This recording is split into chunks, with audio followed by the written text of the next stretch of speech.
예, 프리캘큘러스 강의 이번 시간에는 2차 곡선에 대해서 알아보기로 하겠습니다. 이 부분은 여러분들 고교 과정에서 어, 기하 벡터 부분에 나오는 타원, 또 뭐 포물선, 또 쌍곡선에 관련된 내용입니다.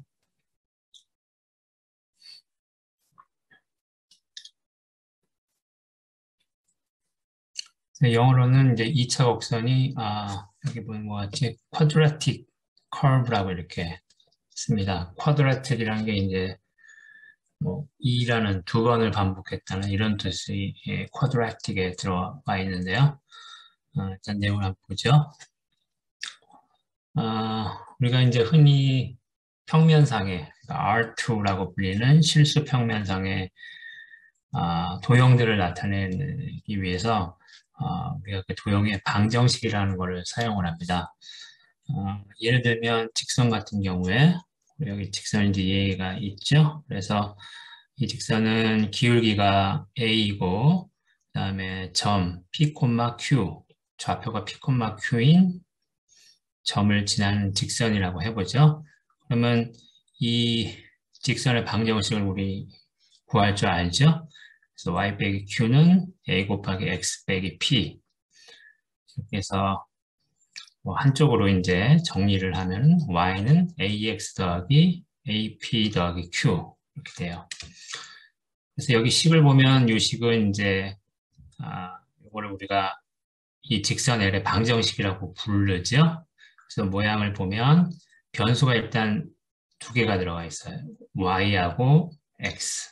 그게 a는 기울기가 a라고 했으니까 이제 사실은 구체적으로 주어지는 어떤 값인 거고요. pq도 구체적으로 주어지는 값이에요. 그래서 여기 마이너스 ap 더하기 q를 하면은 사실은 이것도 이제 상수고요. 결국 여기 보면 변수가 두 개인 그런 방정식이 얻어지죠. 그래서 이거를 직선 L의 방정식이라고 부르는데 그러니까 이 뜻은 뭐냐 하면 좌표를 x, y라고 했을 때 그 x, y가 여기 있는 이 등식을 만족한다. 즉 여기 있는 이 등식을 만족하는 x, y를 좌표로 갖는 점들을 모두 모아놓으면 그것이 주어진 직선 L을 이루더라 하는 거예요. 그러니까 요 식이라는 거는, 방정식이라는 거는 주어진 도형 위에 있는 점들의 좌표가 만족해야 되는 식이죠. 그렇죠? 그래서 어떤 도형이 있다라고 했을 때 그 도형을 이루는 점들의 좌표가 만족해야 되는 식, 그것을 그 도형의 방정식이라고 부르는 거예요. 그래서 여기 있는 거는 이제 조금 더 일반적으로 보면 사실은 1차식이에요. 보면 1차 방정식, 변수가 두 개인 1차 방정식. 그러니까 뭐 방정식이라고 부르면 무언가 변수가 들어있는 등식 이렇게 이해를 하면 되겠고요. 그 다음에 이제 그 변수가 몇 번 곱해졌는가 하는 것이 차수인데 여기 보면 변수는 두 개 있고 이 변수는 최대 한 번씩만 등장하죠. 그러니까 이러한 방정식을 1차 방정식이라고 하는 거예요. 만약에 이 안에 뭐 x제곱 이런 항이 들어가면 이건 2차 방정식이 되는 거죠. 그래서 일반적으로 변수가 두 개인 1차 방정식은 변수가 두 개니까 x, y고 ax, by 더하기 c 일반적으로 이렇게 쓸 수 있는 거죠. 그렇죠? 그래서 여기에 빗댄다면 여기 a고 여기 마이너스 1이 b가 되는 거고 여기 상수항이 c가 되는 거죠. 그래서 이런 1차 방정식이 있다. 그러면 요 식을 만족하는 좌표를 x, y를 좌표로 가지는 점들을 모두 모아놓으면 무엇이 되겠는가? 만약에 b가 0이라고 해봅시다. b가 0이라고 하면 여기 없으니까 그러면 여기서 b가 0이라면 x는 0이면 안 되겠죠. 만약에 a까지 0이면 안 되겠죠. a까지 0이면 사실 x, y 향이 없는 거니까 1차 방정식이 아니에요. 그렇죠? 여기 x, y의 차수가 1차는 돼야 되는 거니까. 그래서 x에 대해서 a가 0이 아니니까 b가 0이라면 a는 0이 아니어야 되니까 그러면은 여기서 x에 대해서 정리하면 x는 마이너스 a 마이너스 c 이렇게 되는 거죠. x는 마이너스 a분의 c 이렇게 되는 거죠. 그러니까 이 도형에 있는 점들의 x좌표가 마이너스 a분의 c가 돼야 된다는 거죠. 그러니까 만약에 마이너스 a분의 c였으면 y좌표에 대해서는 아무 조건이 없죠. x좌표만 이걸 만족하면 되는 거니까 그런 수직인 이런 수직선이 되겠죠. 예, 그리고 만약에 b가 0이 아니면 그러면 이제 여기서 이 식을 b로 나눠서 y에 대해서 쓰면 y는 마이너스 b분의 ax 마이너스 b분의 c 이런 식이 되죠. 요거는 기울기가 마이너스 b분의 a고 y절편이 마이너스 b분의 c인 직선을 나타내는 방정식이 되는 거죠. 그래서 우리가 쉽게 알 수 있는 것은 변수가 두 개인 1차 방정식은 직선을 나타낸다는 거죠. 그런 관점에서 직선은 1차 방정식에 의해서 나타내지는 도형이다. 그런 뜻으로 1차 곡선이라고 얘기를 할 수 있어요. 무슨 말인지 알겠죠? 그러면 당연히 2차 곡선이라는 것도 생각을 해볼 수가 있겠죠? 2차 곡선이라는 거는 변수가 두 개인 2차 방정식으로 나타내지는 도형 또는 뭐 곡선 이렇게 되겠죠. 변수가 두 개니까 예를 들어서 그 변수를 x, y라고 한다고 하면 x나 y 중에서 제곱을 가진 항이 있어야 되는 거죠. 그 다음에 이제 3차 이상은 없으니까 x, y로 나타내지는 항을 보면 예, 상수항이 있을 수 있겠죠. 상수항. 이거는 x의 0승, y의 0승인 거고요. 그 다음에 1차항. 차수가 1인 항은 x, y가 되겠죠. 그 다음에 2차항. 차수가 2인 항은 x 두 번 곱한 거. 여기 차수가 2죠. y 두 번 곱한 거. 그 다음에 이제 x, y 곱한 거. 이것도 차수가 2라고 할 수가 있어요. 이런 항들로 이루어진 것이 2차 방정식이 되겠죠. 만약에 3차 방정식이라면 여기에 3차 항이 들어가야 되겠죠. x 3승, y 3승, xy 제곱 또는 x 제곱 y 이런 항이 들어가 있으면 3차 방정식이 될 거예요. 무슨 말인지 이해하겠죠? 자, 그래서 어쨌든 변수가 두 개인 2차 방정식으로 나타내지는 평면상의 도형은 뭐가 있을까를 생각을 해봅시다. 그래서 일단 몇 가지 여러분들이 아는 사실 고교 과정에 나오는 그런 도형들 얘기를 지금부터 할 겁니다. 첫 번째 이제 포물선이라고 있어요.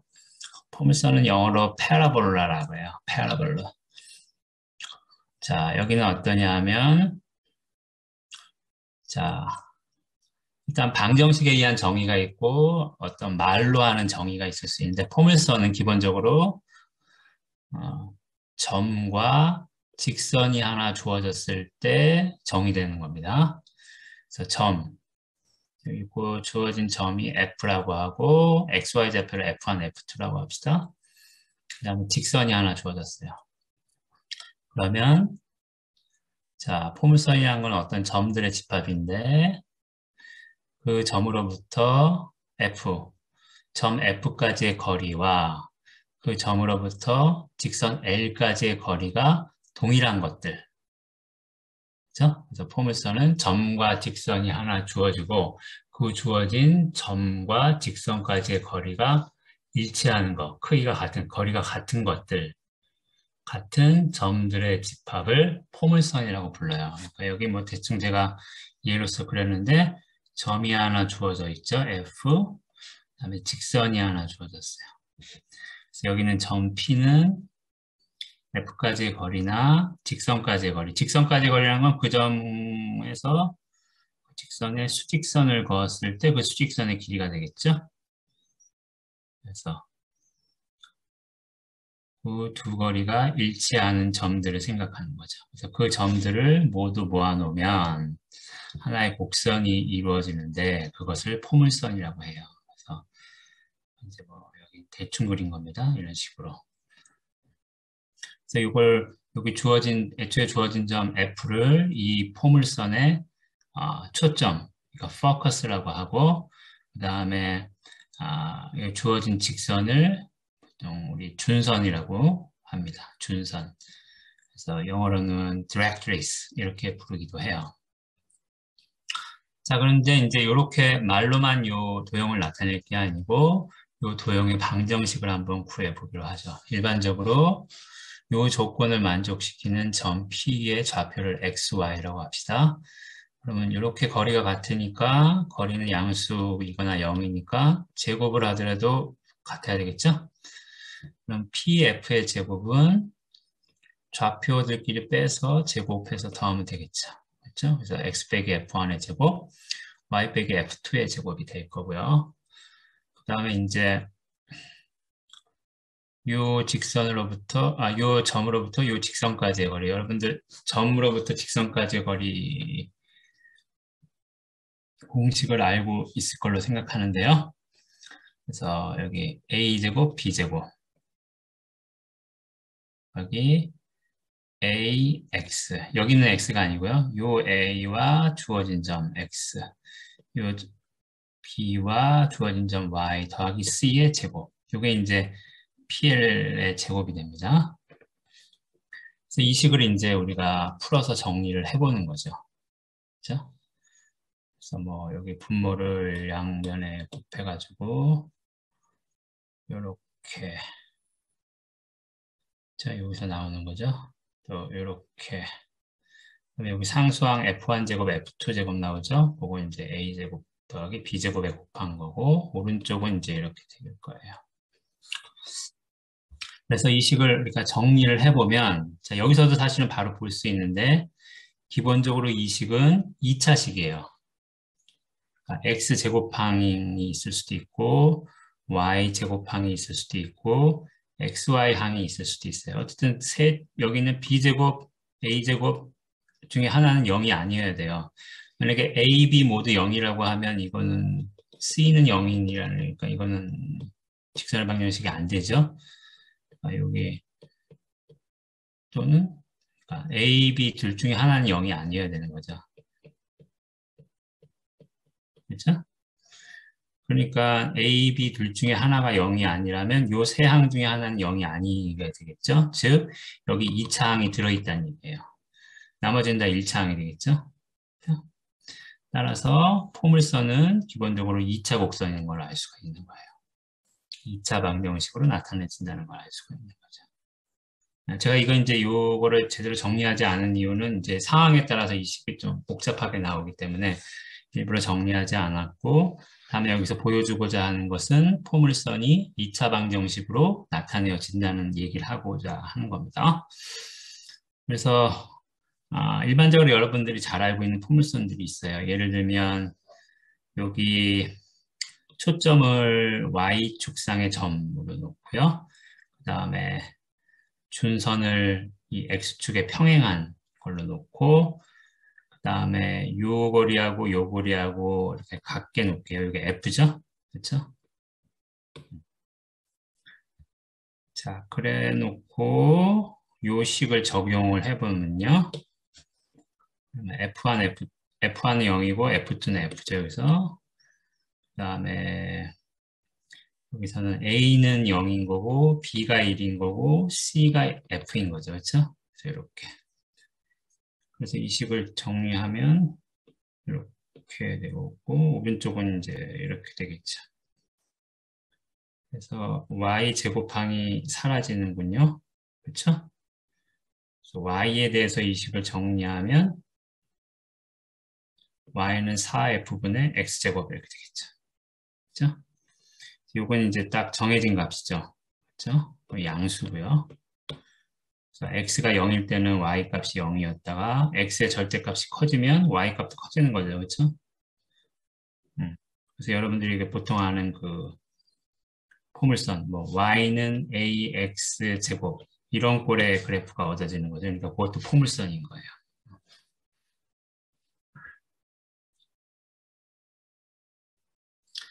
그리고 이제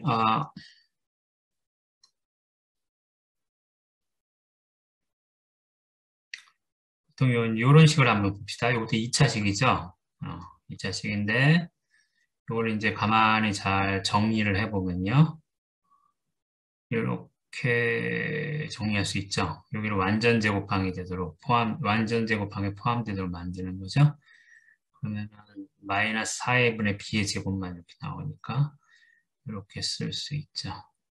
그러니까 여기 보면 그러면 x가 마이너스 2a분의 b일 때 요 항이 0이 되고 나머지일 때는 다 플러스가 되니까 여기일 때 최소값이 되고 나머지일 때 점점 증가하는 이런 모양이 되겠죠. 그래서 이런 모양도 사실은 이제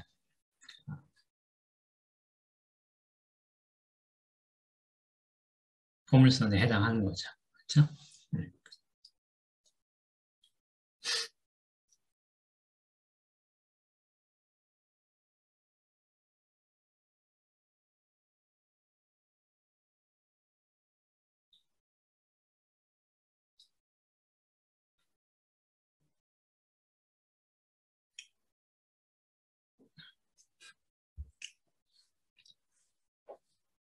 자, 그 다음에는 이제 타원을 한번 봅시다. 타원. 영어로는 엘립스라고 불러요. 엘립스. 자, 요것도 이제 앞에 포물선은 점과 직선이 하나 주어졌을 때 정의 되는 건데 이 타원은 두 개의 점이 주어졌을 때 정의 되는 거예요. 그래서 평면 위에 점 F와 F2가 주어졌다고 합시다. 그러면 어떤 점들을 생각하냐 하면 이 F1, F2까지의 거리의 합이 항상 어떤 그 합이 일정한 값이 되는 거예요. 그래서 A는 고정된 상수입니다. 0보다 큰 상수라고 할게요. 즉, 두 점이 있는데 그 두 점까지의 거리의 합이 항상 일정한 거. 예를 들면 2A면 2A로 딱 일정한 점들을 모아놓으면 이 점들이 이루는 도형을 타원이라고 부르고 이것을 F1, F2를 초점이라고 불러요. 그래서 정의는 알겠죠? 그래서 구체적으로 한번 예를 봅시다. 자, 여기 F1을 C,0, F2를 마이너스 C,0이라고 줄게요. 그럼 이제 여기 C가 X축, C와 F1과 F2가 X축 위에 있는 점인 거죠? 그래서 X축에 해당하는 점들은 C와 마이너스 C가 될 거고요. 그래서 이 거리의 합이 2A가 되는 점들을 생각을 하는 거죠. 그래서 이 점을 XY라고 할게요. 그래서 이 XY가 이 식을 만족한다고 합시다. 그러면 이것은 이제 이 식을 살짝 변형시키면 PF1은 2A 빼기 PF2죠? 그래서 제곱을 해요. 다 양수일 테니까 제곱을 해버려요. 그러면 PF1의 제곱은 X 빼기 C의 제곱 더하기 Y 제곱일 거고요. 그 다음에 이제 PF2는 얘 제곱은 4A 제곱 마이너스 4A PF2 제곱. PF2는 X 플러스 C 제곱 더하기 Y 제곱에 루트 씌운 거죠. 이렇게 되겠죠. 그럼 요 식은 이제 요 식에서 요 루트 부분을 또 없애기 위해서 요 항을 중심으로 써보면 이렇게 되겠죠. 왜냐하면 여기에서 y제곱이 서로 지워지고 x제곱도 지워지고 남는 게 4cx밖에 없죠. 그렇죠? 4a제곱하고 4cx가 이렇게 남아요. 이 상태에서 이 루트를 제거하기 위해서 한 번 더 제곱을 하면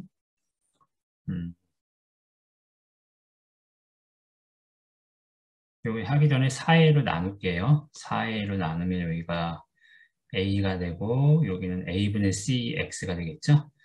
그 상태에서 제곱을 해버리면 이렇게 되겠죠. 그래 놓고 보면 x제곱항은 뭐예요? a분의 c제곱 빼기 1이 되겠죠. 이거는 뭐 1로 이렇게 넘길까요? 이렇게 넘기면 x제곱항은 1 빼기 a분의 c의 제곱 되겠고요. y제곱항은 이거밖에 없고요. 나머지는 상수항이죠. c제곱, a제곱만 남죠. 그래서 a제곱, c제곱 이렇게 되겠죠.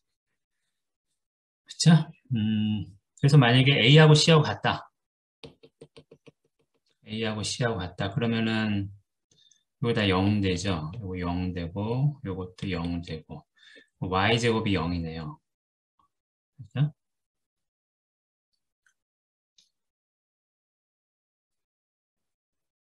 y제곱이 0이 되면 아마 x제곱도 0이 되는 것 같습니다.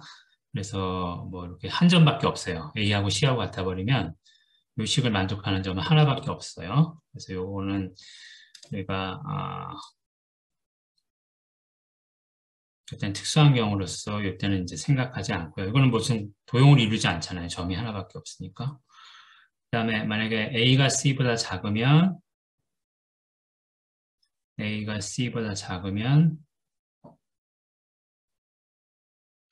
여기서 보면 a가 c보다 작아요. 그러면은 요 점이 있는데 요게 EC죠? 길이가 EC.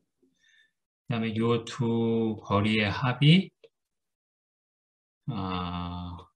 2a인데 a가 c보다 작으니까 결국 이 삼각형에서 보면 이 두 변의 합이 요 변의 길이보다 작다는 얘기잖아요. 그건 이루어질 수 없죠. 삼각부등식에는 만족할 수 없죠. 그러니까 이때는 이거를 만족하는 점이 존재하지 않는 거예요. 그래서 사실 이 식이 의미가 있으려면 a가 c보다 커야 돼요. 알겠죠? 그래서 a가 c보다 크면 이게 이제 양수니까요. a제곱 빼기 c제곱으로 나눠볼게요. 나누면은 이런 모양이 되는 거죠.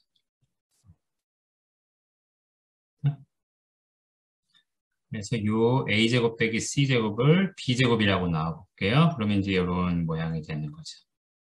근데 이제 요게 0보다 크니까 a는 c보다 크고 a에서 c를 뺀 거니 c제곱을 뺀 거니까 a제곱이 b제곱보다 더 크겠죠. 그래서 일반적으로 요 식을 정리하면 이런 방정식이 얻어지는 거죠. a제곱분의 x제곱 더하기 b제곱분의 y제곱은 1대 a는 b보다 크다. 그래서 이거를 이제 우리가 그림으로 그려보면 이 점들을 제작 그려보면 이런 흔히 얘기하는 진짜로 타원, 그러니까 찌그러진 원이죠. 일종의 원을 좀 찌그러뜨린 것 같은 거죠. 그렇죠? 찌그러진 원. 진짜. 그래서 이 경우는 요 초점을 x축 위에 두 점으로 잡은 거고요. 만약에 초점을 y축 위에 두 점, 만약에 0C, 0 -C로 하면은 같은 과정을 거쳐서 역시 모양은 같아요. 이런 모양인데 다만 이쪽에 y쪽에 있는 y쪽에 분모에 있는 녀석이 x쪽에 분모에 있는 녀석보다 커요. 그렇죠? 그래서 이때는 이제 약간 이렇게 이런 식으로 세워져 있는 듯한 찌그러진 원이 되는 거죠. 그리고 이제 요 점은 A고요. 요 점은 B겠죠. 왜냐하면 여기서 요 점이라는 거는 Y가 0일 때잖아요. 그래서 Y가 0이면 X는 플러스 마이너스 A니까 요 점하고 요 점. 그다음에 요 점은 X가 0이니까 Y는 플러스 마이너스 B. 그래서 만약에 서로 입장이 바뀌어서 초점이 Y축 위에 있는 거라 그러면 위쪽으로 찌그러진 모양이 되겠죠. 자, 이게 이제 아마 여러분들 교과서에 나오는 타원의 모습일 거예요. 근데 이제 이거는 사실은 보면 특수한 경우죠. 여러분들이 그 고등학교 교과서에서 봤던 타원은 일반적인 타원이 아니고 특수한 거예요. 그러니까 두 초점이 X축 위에 있거나 Y축 위에 있는 경우에 나타내지는 거죠. 자, 그 다음에 이제 세 번째 소개할 2차 곡선은 쌍곡선입니다. 하이퍼볼라 이렇게 부르는데 이거 역시도 평면 위에 두 점이 주어졌을 때 정의되는 거예요. 근데 이번에는 두 점으로부터 거리의 합이 일정한 게 아니고 두 점까지의 거리의 차이가 항상 일정한 거예요.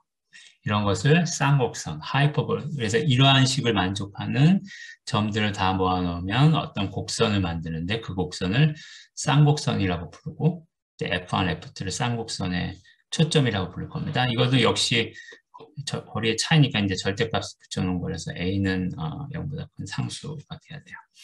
그래서 이것도 이제 특수한 경우를 생각을 해보면 F1, F2 모두 이제 X축에 있는 경우죠.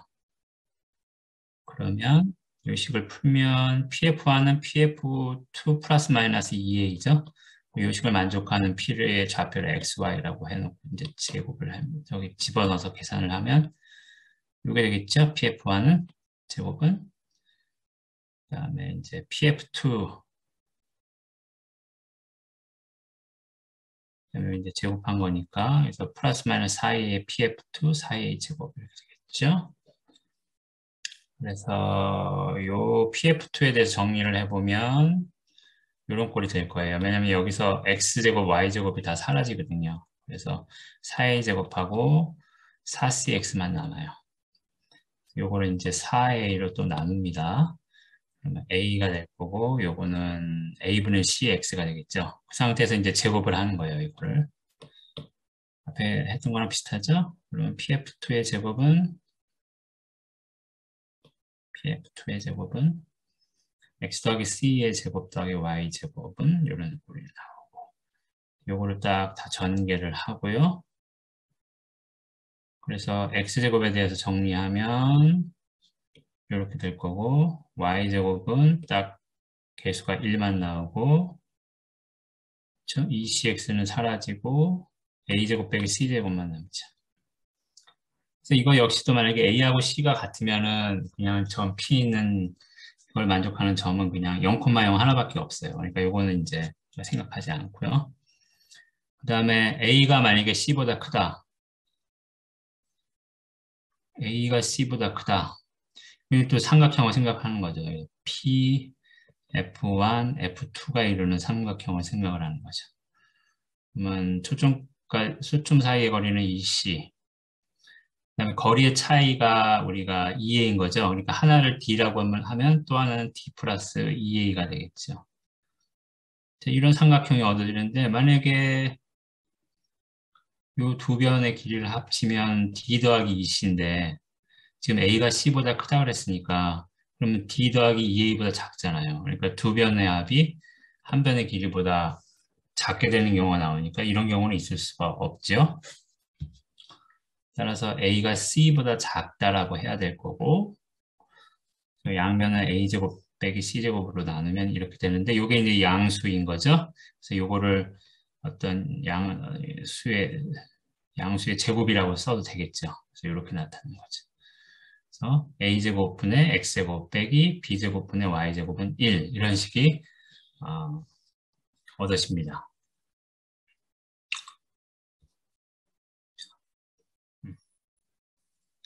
요거는 뭐 A, B 중에 어느 게 크다 이런 얘기는 못 하는 거죠. 그렇죠. 여기 있던 그 C제곱이 그리고 C제곱이 A제곱 더하기 B제곱이 되는 그런 AB인 거죠. 그렇죠? 자, 그래서 이런 식이 되고요. 만약에 이제 초점 두 개가 Y축 위의 점이면 비슷한 과정을 거쳐서 이번에는 여기가 이제 초점이 X축 위의 점이었으면 여기 플러스 마이너스 1 이렇게 되는데 만약에 이제 초점이 Y축 위의 점이었으면 부호가 바뀌어서 마이너스 플러스 1 이런 식으로 식이 나타납니다. 이거 역시도 포물선의 한 종류인 거죠. 그래서 여러분들 알다시피 만약에 A제곱분의 X제곱 빼기 B제곱분의 Y제곱은 1, 이 식에 의한 포물선의 모양은 이런 식으로 그려집니다. 그래서 이제 곡선이 두 개 나오는 거죠. 그래서 쌍곡선이라고 하는 거예요. 그래서 만약에 여기는 요 뾰족한 점이 있을 텐데 이게 Y가 0인 거죠. Y가 0이면 X는 플러스 마이너스 A니까 여기 이제 중에 삼곡선의 꼭지점 같은 거에 해당하는 게 이렇게 여기 있는 거죠. 그다음에 이제 a제곱 더하기 b제곱은 c제곱이니까 c가 a보다 절대값이 커요. 그러니까 이제 초점은 이 안쪽 멀리 a를 더 지난 상태에서 초점이 이렇게 존재하는 거겠죠. 근데 이제 이 쌍곡선에서는 이제 한 가지 생각을 해야 되는 게 자, 이런 걸 생각을 해봅시다. 자, 이 상태에서 이 원점을 지나는 직선을 하나 생각을 해봅시다. 이거 원점을 지나는 직선이니까 이런 꼴로 나타내지겠죠? 자, 근데 원점을 지나는 직선인데 이 직선이 이 쌍곡선을 만나지 않는다라고 해볼게요. 쌍곡선과 만나지 않는다라고 해볼게요. 그 얘기는 y 콜 알파 x를 이 식에 대입했을 때 얻어지는 방정식이 해가 존재하지 않는다는 거죠. 그렇죠? 요 y 자리 대신에 알파 x를 집어넣어가지고 그러면 x에 대한 2차 방정식이 얻어질 텐데 그게 해가 있으면은 그러면 이 직선하고 이 쌍곡선하고 만나는 거잖아요. 그렇죠? 그래서 만나지 않는다라고 가정을 해보고 그럼 알파가 어떻게 될런지 생각을 해볼게요. 이제 y 자리에 알파 x를 대입을 해요. 자, 그래서 x제곱으로 묶어요. 그러면 1 이런 꼴이에요. 그렇죠? 근데 이제 요게 해가 있으면 안 돼요. 요게 해가 있으면 안 돼요. 그럼 여기가 만약에 양수라 그러면 그때 무조건 해가 있겠죠. 이걸로 나눠져 버리면 되니까. 그러니까 요게 해가 없으려면 요 부분이 0보다 작거나 같아야 되는 거예요. 그럼 요게 0보다 작거나 같으려면 어떻게 되는 거예요? 요게 만족해야 되겠죠. 알파 제곱이 a분의 b의 제곱보다 크거나 같아야 돼요. 즉 알파의 절대값이 a분의 b보다 커야 됩니다. 여기서 a, b는 양수라고 생각하면 됩니다. 어차피 여기 제곱이 들어가는 거니까.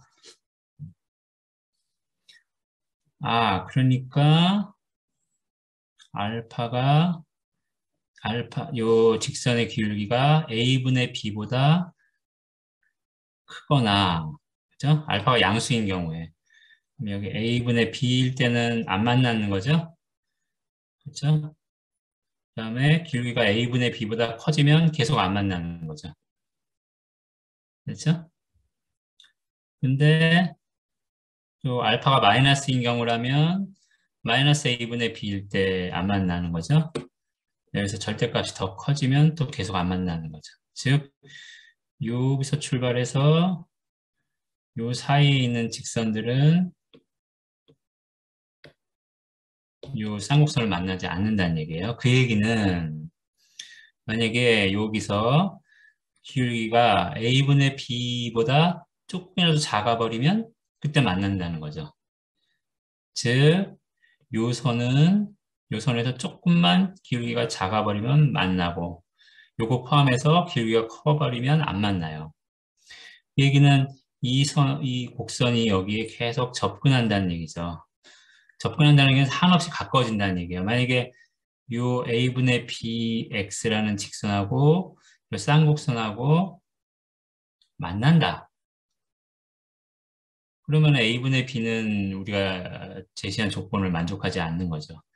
그 다음에 그럼 거리가 어느 이상 가까워지지 않는다. 그러면 요거보다 기울기가 더 작아도 안 만날 수 있죠. 그렇죠? 만나고 안 만나는 거에 경계가 된다는 얘기고 그 얘기는 이 쌍곡선이 이 직선에 한없이 가까이 접근한다는 얘기예요. 그래서 그 뜻으로 이것을 점근선이라고 불러요. 즉, 이 쌍곡선이 한없이 접근하는 점근선이 이 쌍곡선에 있다는 거죠. 그리고 이런 식인 경우에는 이 플러스 마이너스 y는 플러스 마이너스 a분의 bx가 그 점근선이 되는 거죠. 무슨 말인지 알겠죠? 예. 그래서 일단 이제 뭐 고등학교에서는 또 뭐 다른 뭐 어, 쌍곡선이나 또 뭐 포물 타원에 관련된 다른 값들도 또 계산도 하고 그러는데 우리 미적분학을 위해서는 그냥 요 정도 이게 2차 방정식으로 이렇게 나타내지고 소위 초점 또는 이제 포물선인 경우에는 초점과 준선으로부터 정의되는 거다. 그리고 그것들이 만족하는 방정식이 2차 방정식이다라는 정도만 알면은 돼요. 그런데 이제 여기에 좀 고등학교 때 고교 과정에서 나오지는 않지만 조금 제가 추가했으면 하는 내용이 있어서 말씀을 드릴게요. 어, 자, 평면 위에 점들이 있을 때 그 점들의 평행이동이라는 걸 생각을 해볼 거예요. 평행이동이라는 건 뭐냐면 어떤 점이 있다. 좌표가 x, y라고 합시다.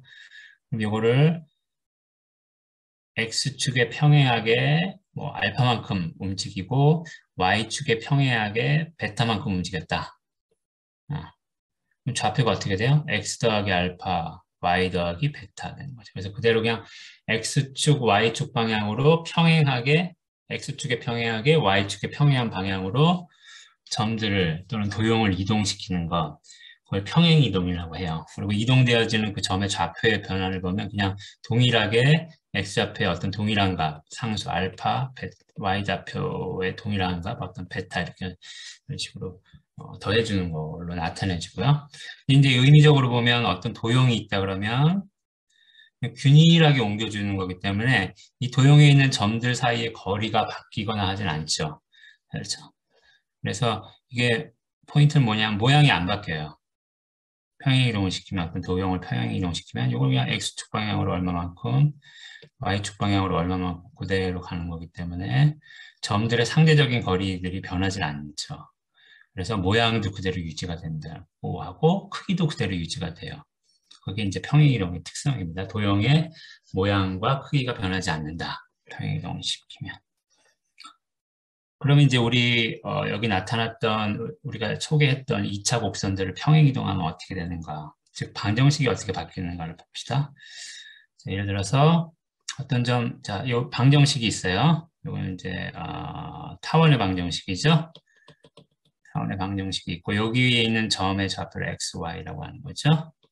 그럼 얘가 어떤 다른 점 x, y, x 프라임, y 프라임으로 옮겨졌다. 그럼 이거 이제 만약에 이게 옮겨지는 것이 평행이동이라고 하면 일률적으로 x좌표의 어떤 상수, 예를 들면 알파, 일률적으로 y좌표의 상수, 예를 들면 베타를 더한 거죠. 그렇죠? 그러면 이 둘 사이의 관계를 보면 x 프라임은 x 더하기 알파니까 x 입장에서면 보면 x는 x 프라임 빼기 알파, y는 y 프라임 빼기 베타가 되겠죠. 그렇죠? XY 입장에서 쓰면 요 XY가 이 식을 만족시키는 XY죠. 이거를 여기다 대입을 하면 식이 이렇게 바뀌는 거야. 그러니까 이동되어진 점이 X 프라임, Y 프라임인데 이동되어진 점이 만족하는 식이 요게 되는 거죠. 그렇죠? 즉 여기 타원을 X축 방향으로 알파만큼, Y축 방향으로 베타만큼 그렇게 이동시켰을 때 얻어지는 도형의 방정식은 이게 되는 거죠. 그렇죠? 이것도 역시 모양이 바뀌지 않을 테니까 타원이겠죠. 그렇죠? 여기 x 프라임 여기 바꿔 쓴 거는 여기 a는 x 프라임 썼는데 여기는 x라고 썼죠. 이걸 그냥 일반적으로 이러한 도형이 만족하는 방정식에 들어가는 우리 변수는 xy라고 쓰잖아요. 그러니까 이동되어진 점이 만족하는 방정식이 요거니까 요걸 이제 다시 그냥 xy라고 생각하고 쓰면 이렇게 되는 거죠.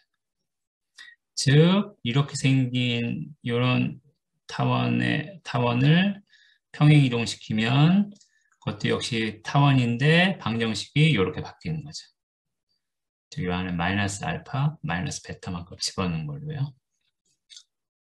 그 다음에 이제, 지금 우리가 생각하는 어떤 이동들은 뭐냐면 도형의 크기와 모양을 바꾸지 않는 거예요. 그런 것들이 또 뭐가 있을까 생각하면 회전이동이라는 게 있어요. 회전이동이라는 건 뭐냐면, 여기 이제 이것도 역시 어떤 좌표축에 생각을 하면 되겠고요. 그냥 원을 하나 딱 놓읍시다.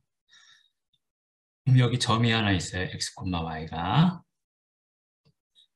이 점을 요 원 위를 따라서 각도가 세타만큼 되도록 회전을 시키는 거죠. 이걸 회전 이동이라고 불러요. 무슨 말인지 알겠죠? 그래서 여기 이제 이렇게 되면 좌표가 어떻게 바뀔 건가를 생각을 해보면 이게 이제 포인트는 이제 같이 동일하게 원 위에 있으니까 원점으로부터의 거리는 바뀌지 않는 거죠. 그렇죠? 대신에 x축과 이루는 각도가 바뀌는 거죠. 그렇죠? 세타만큼 더 커지는 거죠, 각도가.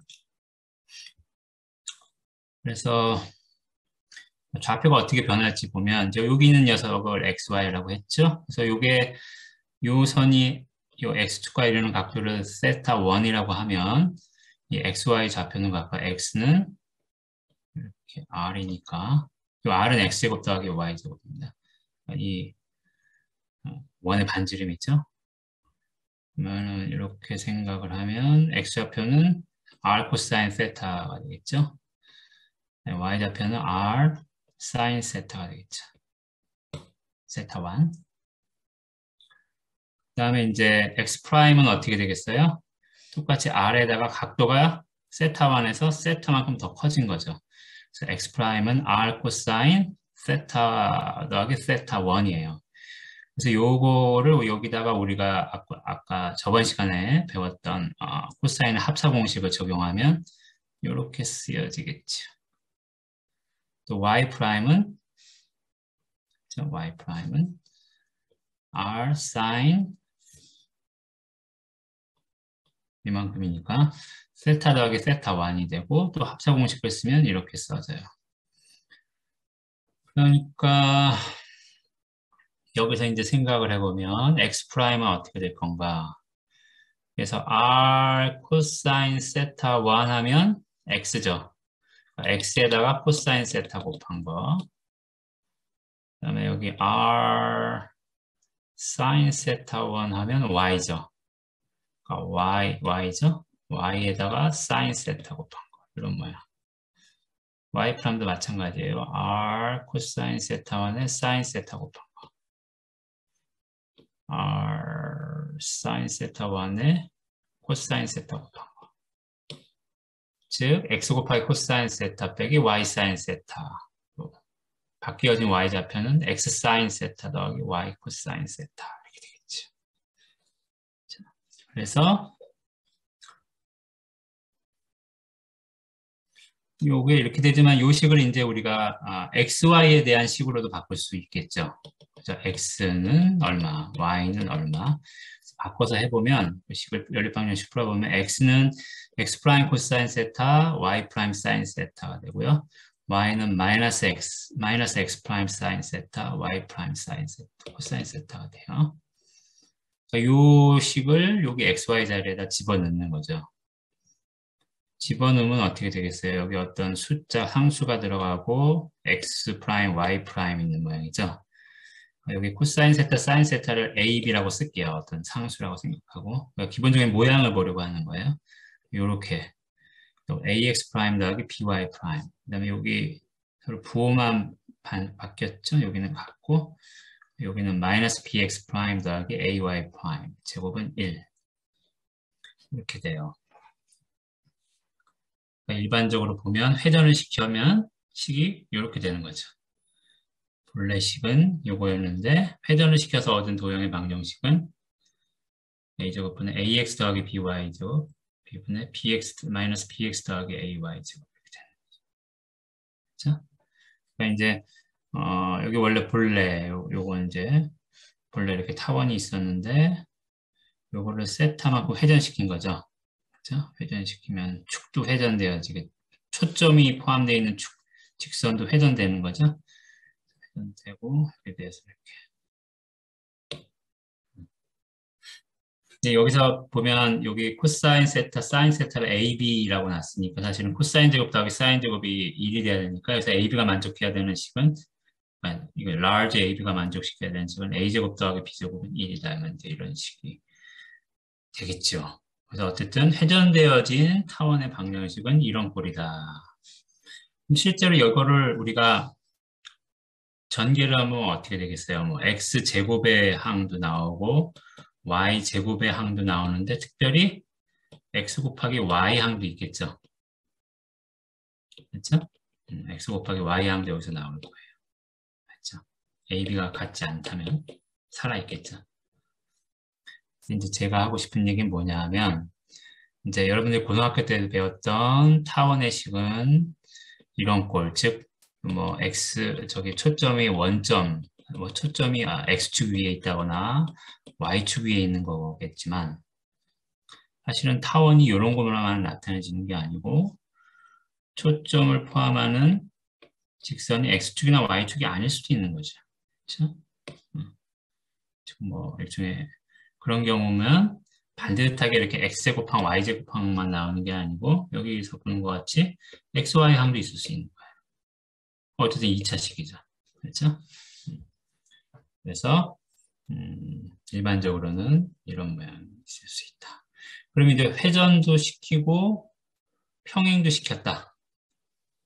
평행 이동도 시켰다. 그러면 이제 왜 x자리에다가 뭐 x 빼기 알파 이렇게 또 들어가고 y 자리에다가 y 빼기 베타 이렇게 들어가겠죠. 좀 더 복잡해지겠죠. 어쨌든 포인트는 x제곱항, y제곱항 외에 xy 항도 있을 수 있다는 거죠. 그래서 이제 좀 예를 들어서 한번 하나 설명을 해볼게요. xy는 k, k는 양수라고 합시다.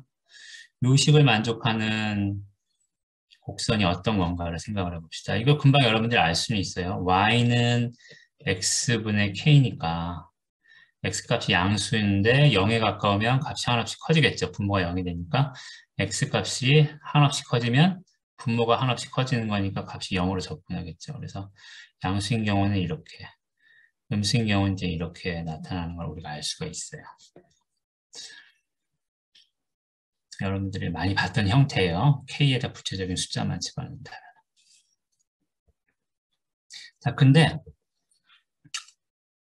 이 녀석을 우리 회전 이동을 한번 시켜봅시다. 회전 이동을 한번 시켜봅시다. 그러니까 그러면 x 자리에다가는 이렇게, y 자리에다가는 이렇게 하는 거죠. 그렇죠?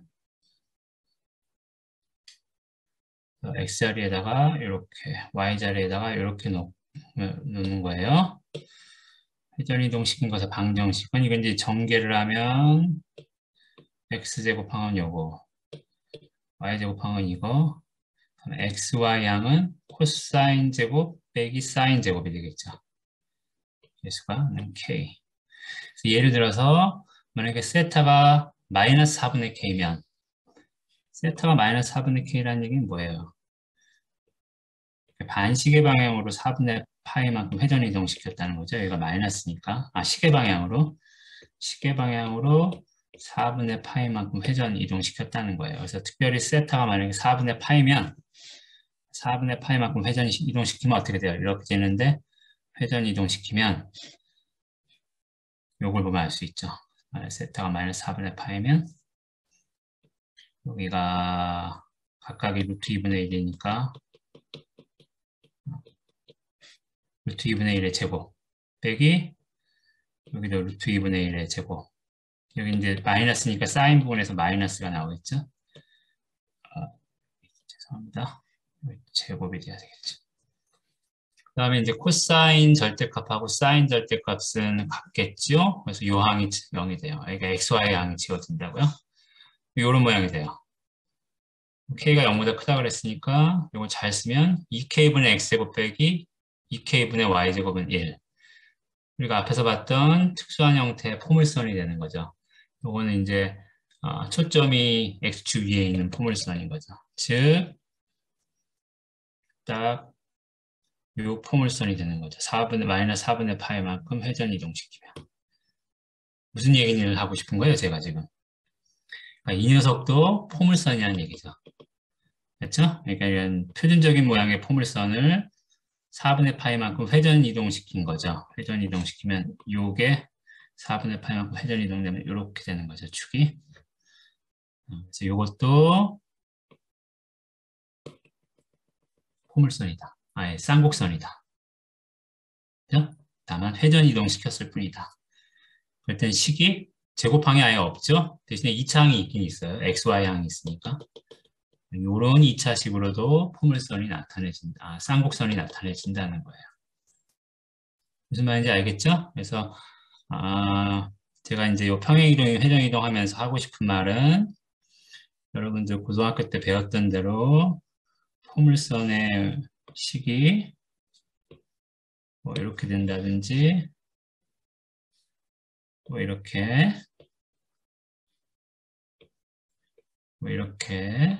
뿐만이 아니고 XY항이 들어있는 식이 나올 수도 있다는 거예요. 그러니까 여러분들이 고등학교 때 배웠던 건 특수한 형태, 특별한 형태의 쌍곡선, 포물선, 타원이었고 일반적으로 XY항도 들어갈 수 있고 그렇죠?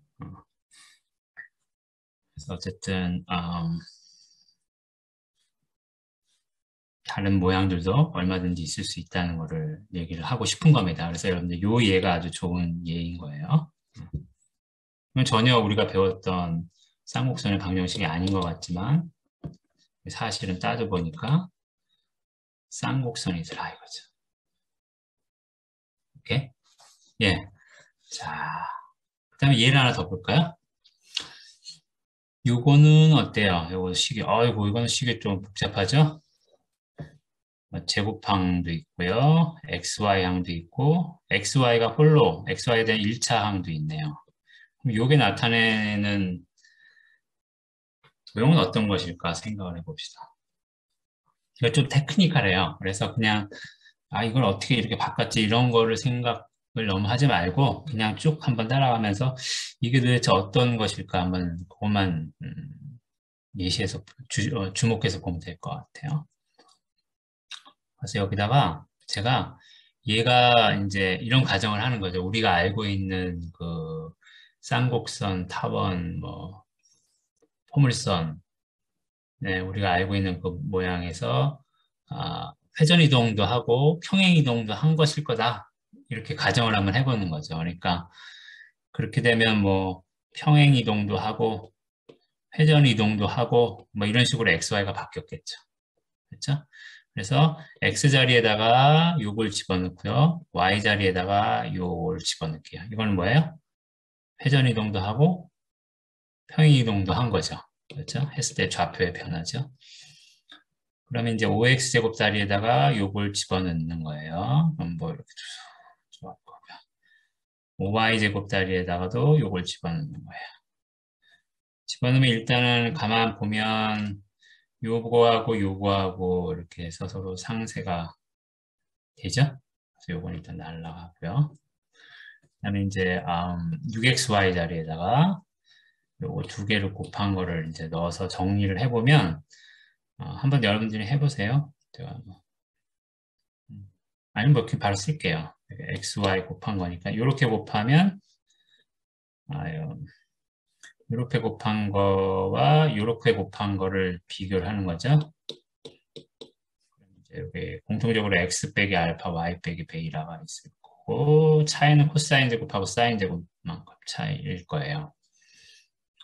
그 다음에 이제 나머지는 뭐 요렇게 곱한 거 그렇죠? 그 다음에 요렇게 곱한 거 그렇죠? 그리고 이제 여기다가 우리가 특별히 이제 세타에다 구체적으로 한번 값을 넣어 볼게요. 만약에 뭐 45도만큼 회전한 것이었다. 즉 세타가 4분의 파이다. 그러면 요 항은 여기는 0이 되겠고 여기는 둘 다 루트 2분의 1이니까 2분의 1, 2분의 1 이렇게 나오겠죠? 그래서 요렇게 45도만큼 회전한 거라고 가정을 하면 이 식으로부터 얻어지는 게 여기다 이제 45도가 들어가는 거예요. 2분의 1이 다 들어가는 거예요. 그렇죠? 그래서 다 이제 해보면 이런 식으로 식이 얻어집니다. 네.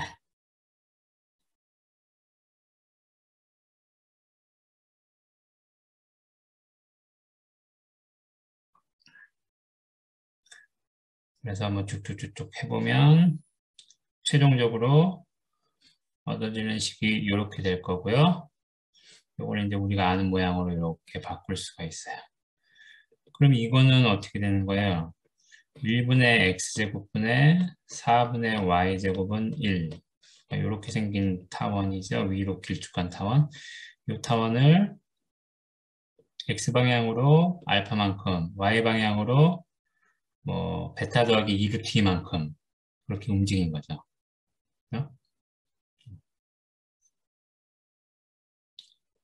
그래서 뭐 여기다 이제 조금 알파를 0이라고 하고 베타를 마이너스 2분의 루트 특별히 그렇게 하면 이제 이 모양이 되는 거죠. 그렇죠? 어쨌든 얘는 어떤 거예요? 요 녀석을 평행 이동시키고 그다음에 45도만큼 회전 이동시킨 그래서 얻어지는 도형이란 얘기죠. 도형의 방정식인 거죠. 즉 이것도 타원이란 얘기예요. 알겠죠? 이거 얼마든지 XY 항이 들어있을 수 있다. 예. 그래서 타원, 2차 곡선이라고 불리우는 타원, 포물선, 쌍곡선을 소개하고 그거의 방정식에 대해서 얘기했는데 특별히 고등학교 때 봤던 그런 F장한 모양만 있는 것이 아니고 평행 이동하거나 회전 이동하거나 하면은 그것을 나타내는 방정식 안에 XY항, X 곱하기 Y항도 들어있을 수 있다. 그런 얘기를 한 겁니다. 예, 그러면은 여기까지 하면 필요한 얘기는 다 한 것 같아요. 수고하셨습니다. 마치겠습니다.